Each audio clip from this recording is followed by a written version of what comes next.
Hey ladies, welcome back to episode 14 of Not Just Moms, the podcast dedicated to helping you ambitious mothers define yourself beyond mom and build the vibrant, fulfilling lives that you deserve. I'm your host, Stephanie No, your life and mindset coach and fellow mom navigating this crazy journey alongside of you. I hope you're settling in for this one because I'm feeling a little spicy today, so buckle up. All right. I want to talk to all the women out there who are settling. You heard me.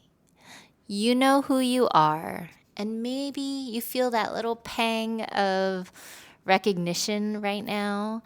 And for those of you thinking, is that me? Stick around because we're going to explore that. So we all have that friend where we think, oh, she could do so much better. Or if she could only see herself the way I see her. But let's flip the mirror for a second. What if you are that friend? What if you're living a life on pause, waiting for the right time or for something external to change instead of actively creating the life that you truly desire? This isn't about judgment. It's about a loving wake-up call to your own potential. I'm talking about the woman who's been dreading Monday for years. You know, the Sunday scaries hitting like clockwork, but she stays in that draining job because it's stable or it pays the bills. But what's the real cost of staying? What passions are gathering dust? What vital energy is being siphoned off? Or the woman unhappy in her marriage or relationship. Maybe the connection feels distant. Maybe she feels like a ghost in her own home, unseen, unheard, but she stays for the kids, the fear of the unknown, or clinging to the idea that all relationships take work. But is work the same as constant struggle? Is fine really enough when it comes to the love and partnership that you crave? Or perhaps this is the worst one. The woman who says everything is fine. Not terrible, not amazing, just fine. You don't hate your life, but you definitely don't love it. You're stuck in the comfortable discomfort of the in-between. You might justify it with things could be worse or big dreams are for other people. This is my reality. I've heard that one before. Now, I'm going to say something that might feel challenging to receive. You might resist it. You might think, she's wrong, she's crazy, she doesn't know my life. And I respect that. But I challenge you to just get curious for the next few minutes. Really lean in and see if even a small part of this could hold some truth for you. The quality of your experiences, your job satisfaction, your relationship dynamics, even how respected you feel, it often mirrors your internal landscape. It starts with you. Whoa, I know, I said it. I know this might sting. It's much easier to point fingers at external circumstances, the boss, the partner, the economy. But what if your external reality is in large part a reflection of your internal beliefs, your expectations, and the boundaries you set or don't set? The level of respect, love, and possibility we allow for ourselves is often exactly what we receive from the world. Hear me out. If I truly believed I deserved fulfilling work and respected my own time and energy, would I let myself stagnate for years in a job that drains my soul? No, my inner voice would scream. My life is too precious for this. It's time to find something that aligns with my values, or at least doesn't leave me feeling dead inside all the time. Or that really sensitive area, relationships. Being with a partner where deep down you know it's not right, whether you're dating or years into marriage that feels hollow. If you're unhappy, the first step is to exploring why.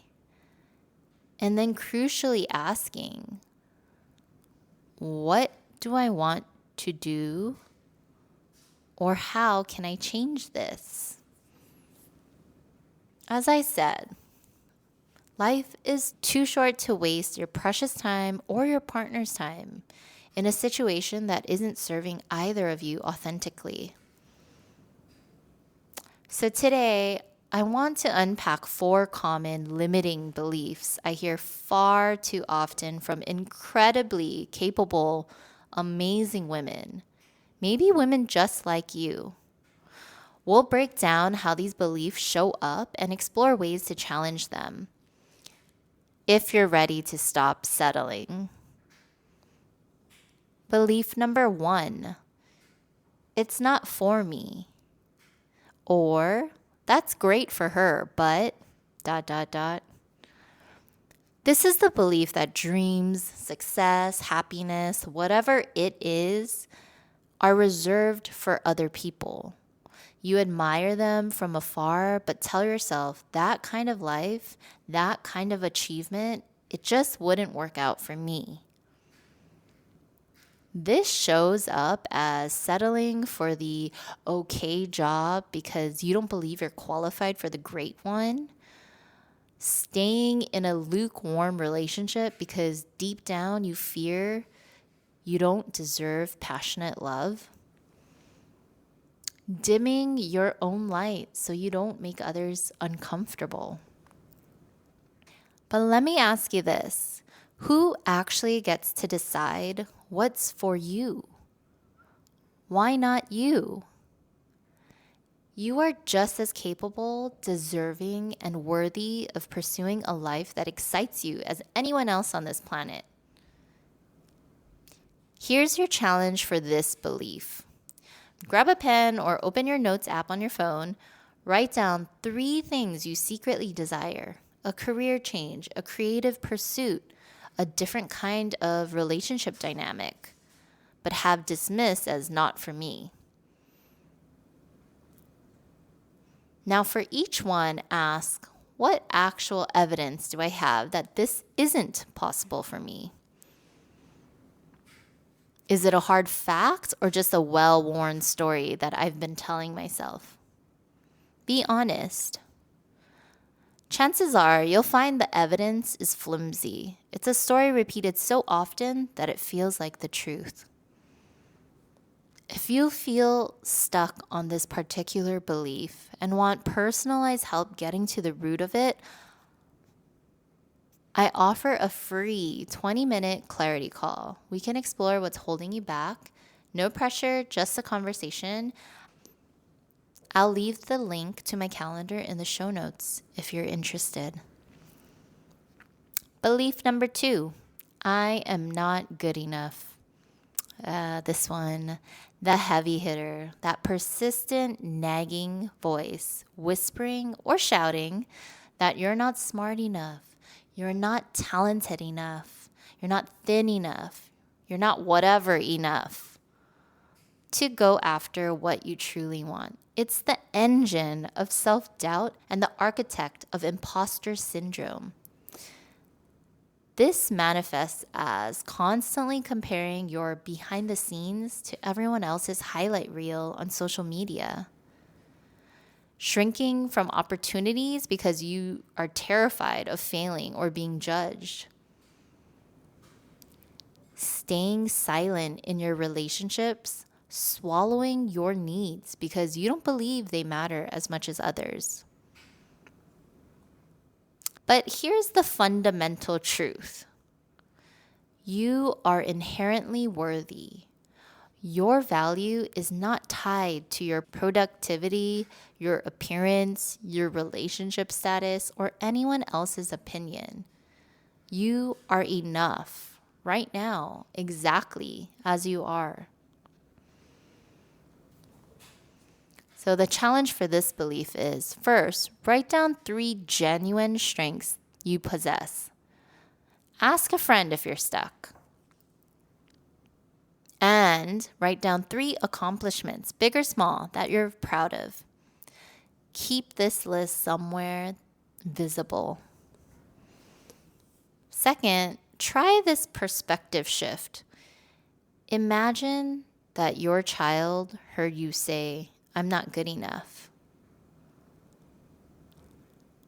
What do you think they would say?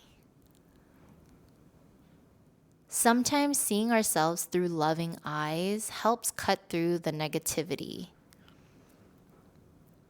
Another powerful habit and exercise I use myself is the 3 daily wins. Before bed, jot down 3 things you did well or managed that day. It could be anything.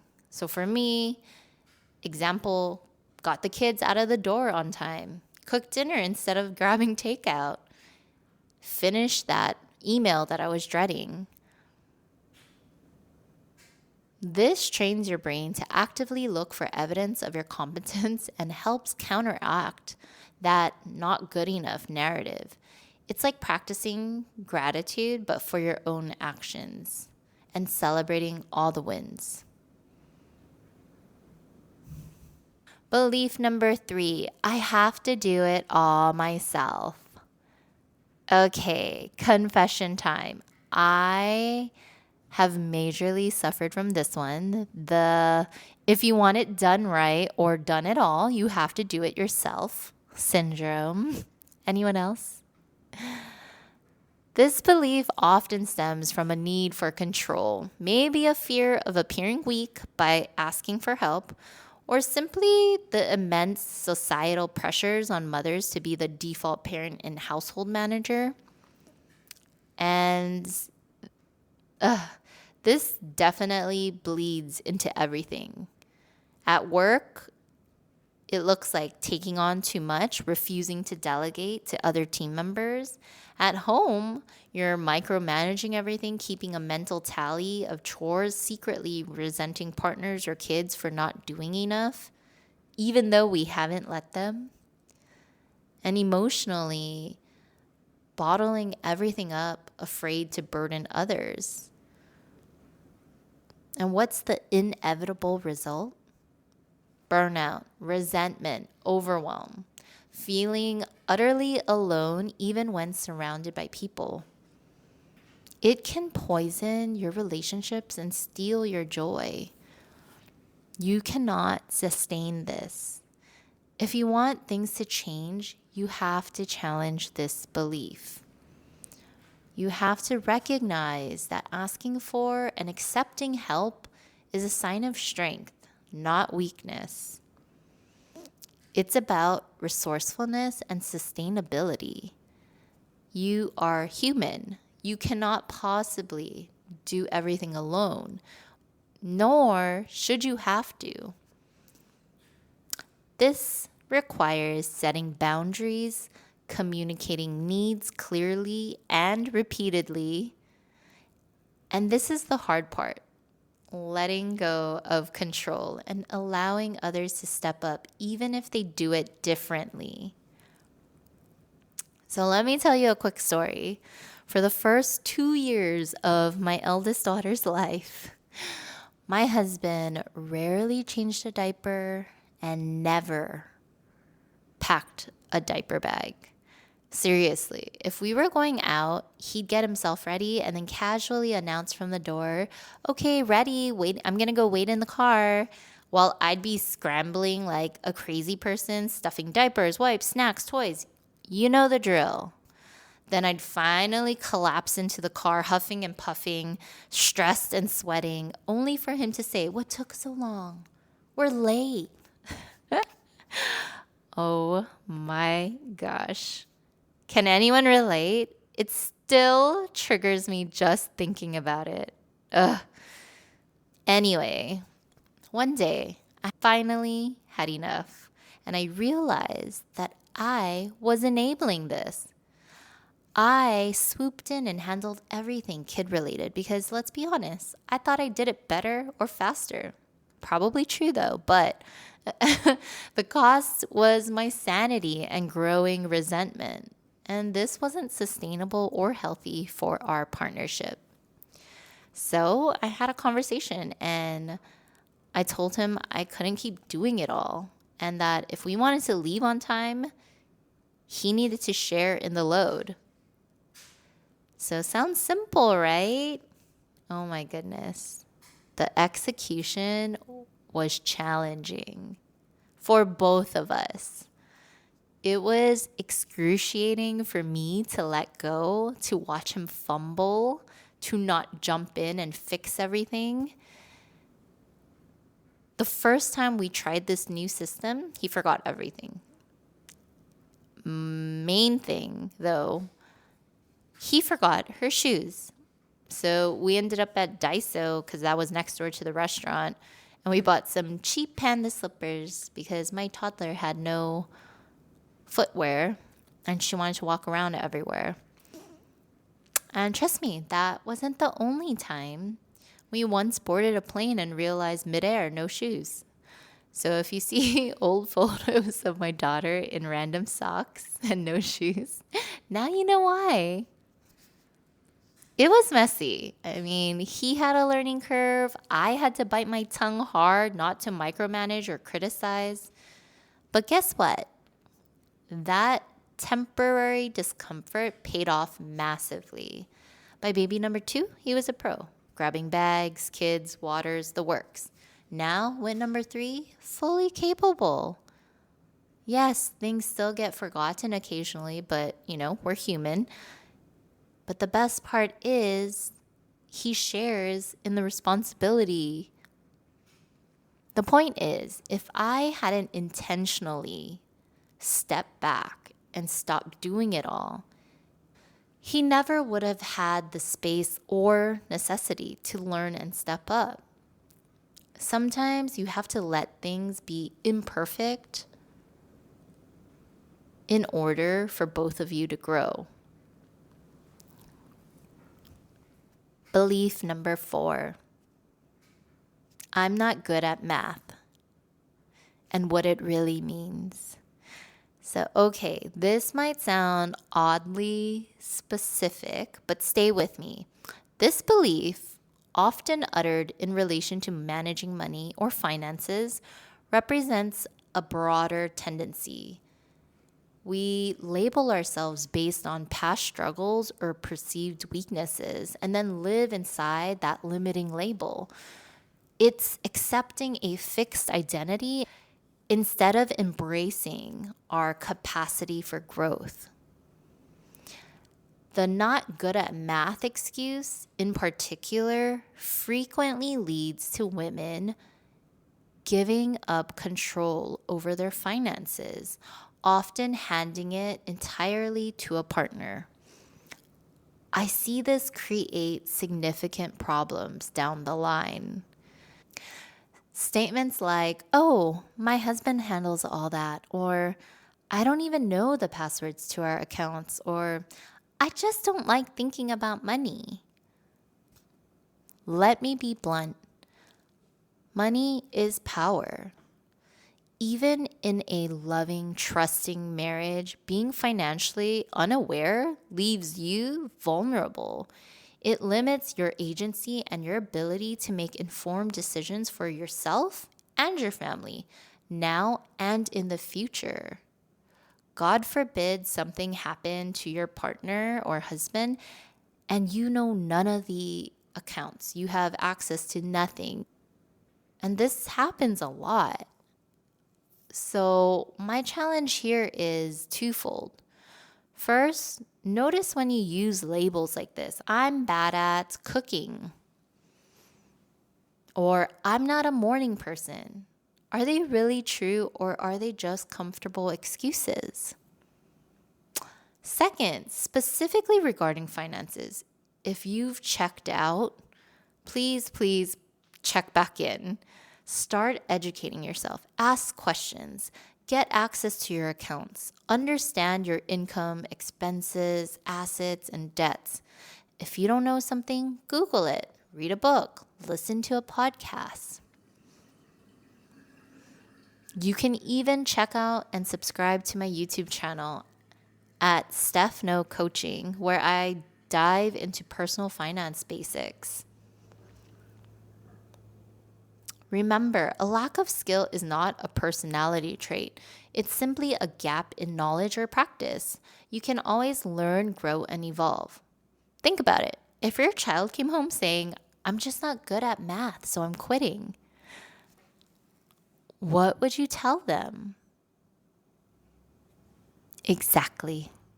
Apply that same encouragement and belief in potential to yourself.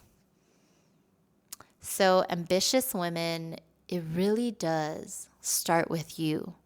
You hold the pen to write the next chapter. You have the inherent power to challenge these limiting beliefs, to stop settling for fine, and to consciously create a life that feels vibrant, fulfilling, and authentically yours. This isn't about blaming yourself for where you are. It's about claiming your power to shape where you're going. You are not a victim of circumstance. You are the author of your story. What will you write next? What one small decision can you make this week inspired by our conversation today? Maybe it's doing one of the challenges. Maybe it's having a difficult conversation. Maybe it's just acknowledging the truth to yourself. Choose one thing. That single step is where transformation begins. I would love to hear what resonated with you or what step you're planning to take. Leave me a comment or come share your thoughts with me. I'll link all my social media, but tag me on Instagram at Stephno Coaching or Facebook or YouTube at Stephno Coaching. So let's continue this conversation, and all the ways to connect are waiting for you in the show notes.